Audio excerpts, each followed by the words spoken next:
Je vous présente Madame Ségolène Royal, qui est députée des Deux-Sèvres.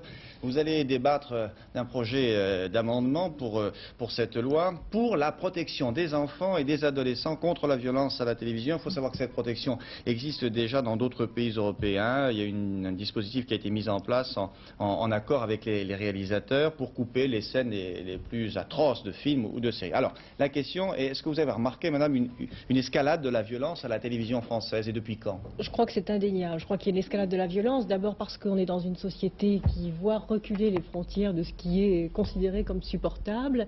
C'est bien sûr toujours difficile à mesurer, mais vous savez, un hebdomadaire a récemment mesuré justement cette augmentation de la violence à la télévision, et en une semaine, on a pu voir 15 viols, dont 2 viols d'enfants, 27 scènes de torture, 13 tentatives de strangulation, 8 suicides et plus de 600 meurtres. Toute chaîne et tout programme confondu? Toute chaîne et tout programme confondu, étant à noter d'ailleurs que les chaînes publiques entrent moins dans cette logique de violence. Je crois que c'est quelque chose qui est à noter. Alors bien sûr, je n'ai pas une tête de mère la pudeur, je suis vraiment foncièrement hostile à la censure ou à l'idée de rétablir un ordre moral.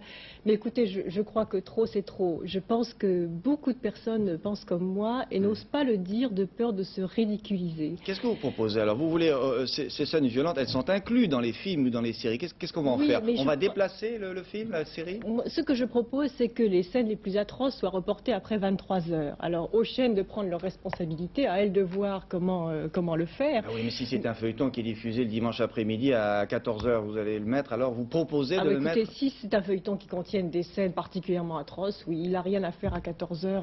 Un jour où la famille est là, quoi. Un jour où la famille est là, exactement. Ce que je crois, c'est qu'il y a aussi une logique de l'argent qui écrase tout.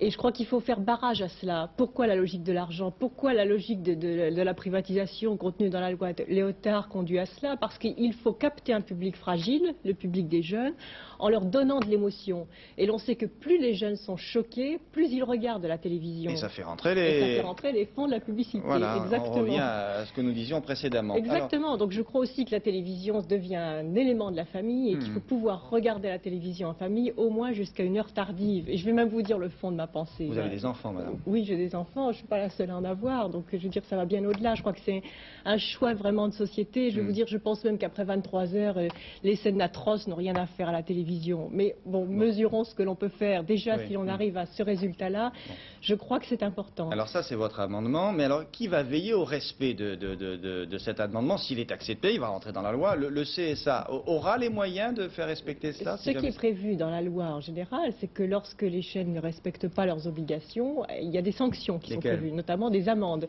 qui peuvent aller jusqu'à 5% du chiffre d'affaires. Chiffre d'affaires annuel? Chiffre d'affaires annuel, oui. C'est énorme. Donc c'est assez considérable. Donc je crois que pour répondre à la loi de l'argent, eh bien, répondons par les mêmes arguments et faisons peser une menace sur la rentabilité de ce genre de film. Vous avez consulté... Oui, pardon. Oui, je crois aussi qu'il y a une idée très importante, c'est au fond, lorsque on regarde un peu qui regarde la télévision. Bon, ce sont d'abord les jeunes, puisqu'ils la regardent en moyenne 2 heures par jour.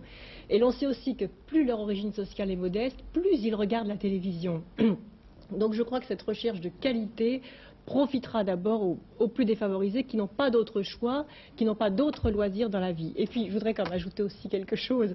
Il y a aussi quelque chose, une question de cohérence, si vous voulez. Aujourd'hui, la loi est plus sévère pour les kiosques à journaux qui n'ont pas le droit d'afficher des publications faisant une place à la violence, ou est plus sévère à l'égard des salles de cinéma qui ont des visas pour les films interdits aux moins de 18 ans, et la télévision diffuse à 20h30 des films interdits aux moins de 18 ans. Et qui diffuse pour tout le monde, la télévision, il suffit d'appuyer sur le bouton. Une question de cohérence. Madame, vous avez consulté vos collègues de l'Assemblée. Est-ce que c'est un amendement qui vous paraît, je sais pas, susceptible de passer facilement ou alors il y a des réticences? Je crois que c'est assez curieux ce sujet-là, parce que d'un côté, personne n'ose rien dire parce qu'on a peur d'être ridicule, comme je le disais tout à l'heure.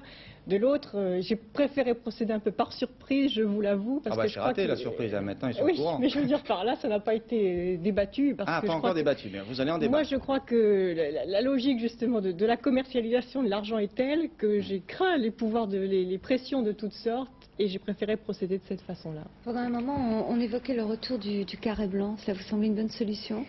Bon, c'est la moins mauvaise, c'est une des solutions. Je pense qu'elle est un petit peu à double tranchant, c'est-à-dire qu'elle fait une publicité aussi un peu, et puis je crois qu'elle s'applique qu'aux films. Et on constate aujourd'hui que les séries sont parfois beaucoup plus violentes que les films, et il faudra aussi parler des dessins animés, notamment des dessins animés japonais qui sont exécrables, quoi, qui sont terribles.